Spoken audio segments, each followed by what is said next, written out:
오늘의 사연 시작합니다. 안녕하세요. 저는 요리를 가르치고 있는 30대 후반 여자입니다.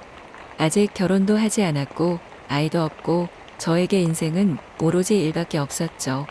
처음에 그냥 요리라는 게 재밌어서 시작할 때에는 멋진 셰프복을 입은 분들을 동경하며 이 일에 뛰어들었지만 같이 일하던 친구들은 다 그만두었어요. 특히 여자는 저 하나밖에 남지 않을 정도로 요리라는 일이 굉장히 험하고 많은 체력과 희생을 요구합니다. 남들 일할 때 일하고 남들 쉴 때 더 바쁘게 일하고 어떨 때는 한 달에 2-번 쉬면서 일한 적도 많았어요. 물론 지금은 체력이 조금 부족해서 어쩔 수 없지만요. 열심히 달려오다 보니 제법 비슷한 나이 또래보다 많은 걸 잃었고 특히 남자에게 지고 싶지 않다는 이상한 열등감에 사로잡혀서 더 앞만 보며 달려왔습니다.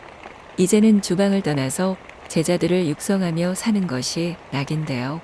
또 다른 어려움들을 계속 직면하지만 그래도 이 일이 저에게 참 잘 맞는다는 걸 느낍니다. 연애를 안 해본 것도 아니고 결혼도 생각한 남자가 있었지만 일에 미쳐 사는 저에게 모든 걸 다 내어주고 이해해줄 사람을 찾는다는 건 참 어렵더군요.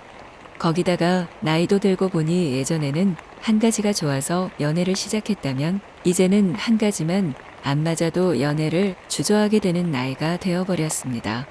저희 학교 선생님들은 대부분 나이대가 굉장히 젊고 현업을 두루 거쳐오신 분들이라 프라이드가 대단하십니다. 그런 교수 연구진들과 함께 요리에 대한 견해를 나누는 것 또한 저에게 큰 즐거움이죠. 좋은 분들이 훨씬 많지만 어딜 가나 제 마음 같지 않은 분들도 있죠. 소위 말하는 꼰대들이 저희 학교에는 몇 분 계십니다. 술자리에서 술을 따라 보라는 말을 일삼거나 저에게 그 나이가 들도록 시집을 안 갔으면 앞으로도 안 갈 생각이냐며 그걸 농담이라고 하는 분들이 계세요. 평소라면 그냥 노친내 오지랖이네 싶었겠지만 그날따라 언행들이 좀 심하셨습니다. 저는 좀 튼튼한 편인데 하체가 특히나 튼튼한 편입니다. 아무래도 조리복을 입으면 바지를 입어야 하니 피가 날 수밖에 없죠. 하지만 살보다 근육이 많아 탄탄한 편이라고 생각합니다. 술이 또 한두 잔 들어가시더니 살을 좀 빼면 보기 좋겠다는 둥. 그래도 오 교수는 하체가 통통하니 나이가 들어도 아이를 가질 수 있을 테니 걱정 말라고 하시더군요. 이제 그만 다녀야겠다 싶을 정도로 열이 확 받아서 화를 내려고 하는데 옆에 계시던 다른 교수님께서 그만하시라고 하더군요. 평소에도 이런 말만 하면 꼭 다무는 게 이미지 관리라도 하나 이러는데 저는 이런 거에 말 안 섞습니다. 지금도 충분히 여자 비하 발언이니 더 하시면 곤란하실 것 같습니다라며 딱 자르는 모습에 순간 심장이 쿵 하는 기분이더군요.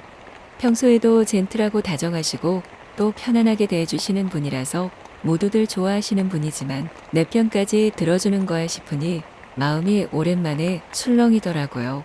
나이는 저보다 10살이나 많으시지만 운동을 좋아하시고 패션을 좋아하셔서 언제나 멋스러운 모습에 학생들도 다들 좋아하시는 분이시죠. 누구 하나의 도움 없이 꿋꿋이 버티는 성격이라 친구들 사이에서도 굿세어라 금수나가 별명일 정도인데 저도 여자라서인지 그날 정말 감사해서인지 자꾸 마음이 가기 시작했습니다. 전에는 일에 내 생활에 바쁘고 힘들어서 남자를 멀리했는데 이게 거의 매일 보다시피 하니까 마음이 식을래야 식을 수가 없더라고요. 평소에도 잘 지냈지만 더 친하게 더 가깝게 지내려고 노력을 많이 했습니다. 별거 아닌 거에도 괜스레 리액션도 열심히 해가면서 이야기도 잘 들어주면서 이 핑계 저 핑계 대가면서 개인적으로 밥도 먹고 술도 먹고 하니 경계심이 풀어진 게 느껴지더라고요. 같이 있는 순간만큼은 내가 세상에서 제일 편안한 안식처처럼 느껴지게 하기 위해서 칭찬도 많이 하고 열심히 대화를 이끌어갔습니다. 그것만으로 만족하려고 시작한 마음이 아니었기 때문에 어떻게 하면 이분이 나에게 넘어올 수 있을까 곰곰이 생각했습니다. 뭔가 결정타가 필요했다고 생각했죠. 그래서 다들 식사하는 자리에서 웃으며 저 선보려고요. 이야기를 흘리고 며칠 냉담하게 굴었습니다. 조금 피하는 듯 말이죠. 그랬더니 술 한잔 하자면서 왜 요즘 자신을 피하냐고 물어보시더군요. 술에 잔뜩 취해서 편안하게 대해주더니 갑자기 왜 선을 긋는 것처럼 구냐고 하는데 이제와 하는 말이지만 아때가 되었다고 생각했습니다.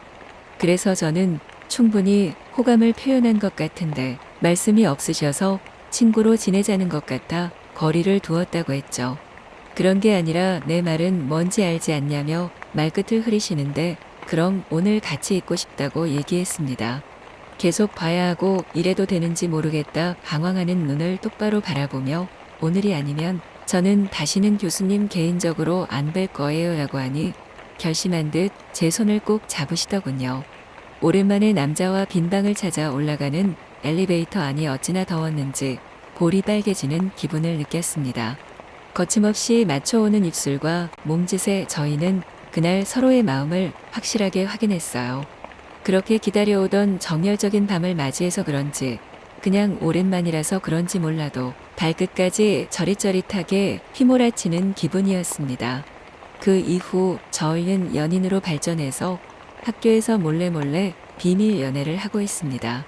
이 나이에 비밀 연애라고 하는 것도 웃기지만 서로 눈짓을 주고받으며 아직 폐의 강사인 저 대신 제대로 된 교수실을 갖추고 있는 그분의 방문을 두드리고 사랑을 나누기도 하죠. 오랜만에 남자로서의 기분을 느껴본다며 저를 꼭 안아주시는 모습에 제가 사람을 잘못 보지 않았구나 생각이 듭니다. 제가 그렇게 공을 들일 때에는 무심한 것 같더니 요즘은 오히려 저를 데리고 여기저기 많이 다니시는 것 같아요. 여기를 꼭 와보고 싶었다. 이걸 꼭 같이 먹고 싶었다 하고 싶은 게 이렇게 많으신 분인지도 몰랐고 같이 있으면 10살 오빠가 아니라 꼭 소년 같은 기분도 듭니다. 요즘 정말 행복한 연애를 하고 있기는 한데 이 연애의 끝이 결혼이나 영원이 아니라는 생각이 들 때면 씁쓸한 느낌을 지울 수가 없습니다. 지금이야 아이 교육 때문에 떨어져 지내고 사이도 소원한 쇼윈도 부부라고 말하지만 남들이 보는 그분의 가정은 완벽하고 제가 비집고 들어갈 틈은 없거든요. 물론 모든 걸 버리고 저에게 오라고 이야기하지 않습니다. 편안하게 해주는 모습에 저에게 가장 큰 매력을 느꼈다는 그에게 부담을 줄 수는 없죠. 그리고 저도 사실 결혼이나 어떤 것에 얽매이는 삶을 아직까지는 생각해 본 적이 없기도 하고요. 그냥 요즘 늦게라도 시작한 연애에 저도 그분도 열심히 온 마음을 다해서 집중하고 있습니다. 가슴 설레이는 사랑이 영원할 수는 없지만 지금 이 자체만으로도 행복인 삶이겠지요. 서로 부담 주지 않으면서요.